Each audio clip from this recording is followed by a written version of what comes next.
Welcome to the Genius Factory. Enjoy the video. You start by identifying the lock type and grabbing the replacement. This matters because cam and tubular locks install differently. Once done, clear the drawer and remove visible screws. Use the flashlight to spot hidden fasteners. You will now partially extract the drawer so you can access the lock housing. Make sure to support the drawer to prevent damage. This also gives you room to work on the lock cylinder without forcing anything and avoids misaligning the. You'll now focus on the lock cylinder.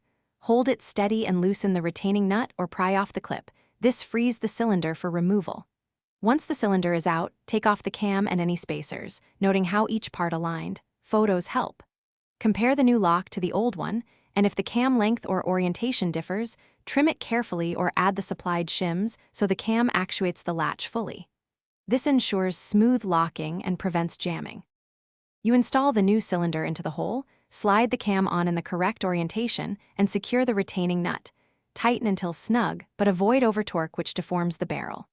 Once secured, slowly close the drawer and test the key. The lock should catch and release cleanly. If it binds, loosen the nut slightly and realign the cam, or adjust the striker plate so the cam meets the latch squarely. That single realignment step fixes most problems. Then tighten and retest. Thanks for watching. If you found this helpful, don't forget to like and subscribe.